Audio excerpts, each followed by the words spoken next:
इमाम हुसैन की शहादत की याद में आज दुनिया भर में शिया मुस्लिम मुहर्रम मना रहे हैं। इमाम हुसैन पैगंबर मोहम्मद के नाती थे जो करबला की जंग में शहीद हुए थे। मुहर्रम क्यों मनाया जाता है, इसके लिए हमें तारीख के उस हिस्से में जाना होगा जब इस्लाम में खिलाफत यानी खलीफा का राज था। ये खलीफा पूरी दुनिया के मुसलमानों का प्रमुख नेता होता था। पैगंबर साहब की वफात के बाद 4 खलीफा चुने गए थे। लोग आपस में तय करके इसका चुनाव करते थे।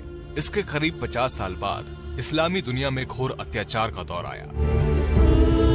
मक्का से दूर सीरिया के गवर्नर यजीद ने खुद को खलीफा घोषित कर दिया।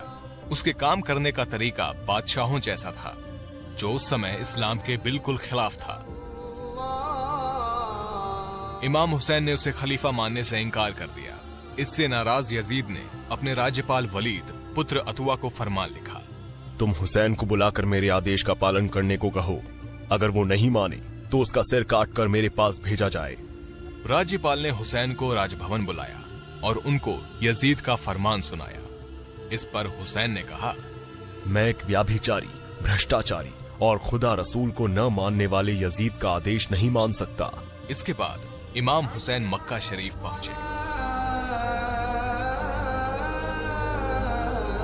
ताकि हज पूरा कर सके। वहां यजीद ने अपने सैनिकों को यात्री बनाकर उनका कत्ल करने के लिए भेजा। इस बात का पता हुसैन को चल गया, लेकिन मक्का ऐसा पवित्र स्थान है जहां किसी की भी हत्या हराम है। खून खराबे से बचने के लिए हुसैन उम्रा करके परिवार सहित इराक चले गए। मुहर्रम महीने की 2 तारीख 61 हिजरी को हुसैन अपने परिवार के साथ करबला में थे। 9 तारीख तक वो यजीद फौज को सही रास्ते पर लाने के लिए समझाते रहे, लेकिन वो नहीं माने। इसके बाद हुसैन ने कहा, तुम मुझे एक रात की मोहलत दो ताकि मैं अल्लाह की इबादत कर सकूं। इस रात को आशुरा की रात कहा जाता है। अगले दिन जंग में उनके 72 फॉलोअर्स मारे गए। तब सिर्फ हुसैन ही अकेले रह गए थे।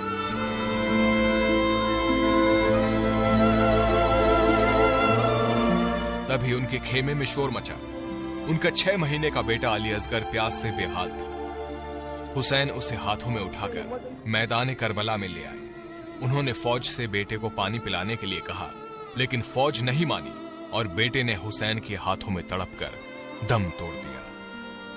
इसके बाद भूखे प्यासे हजरत इमाम हुसैन का भी कत्ल कर दिया गया।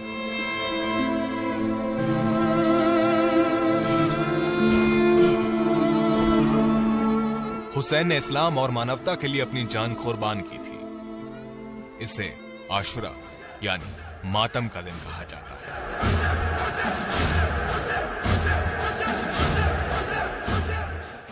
इराक की राजधानी बगदाद के दक्षिण पश्चिम के करबला में इमाम हुसैन और इमाम अब्बास के तीर्थ स्थल है।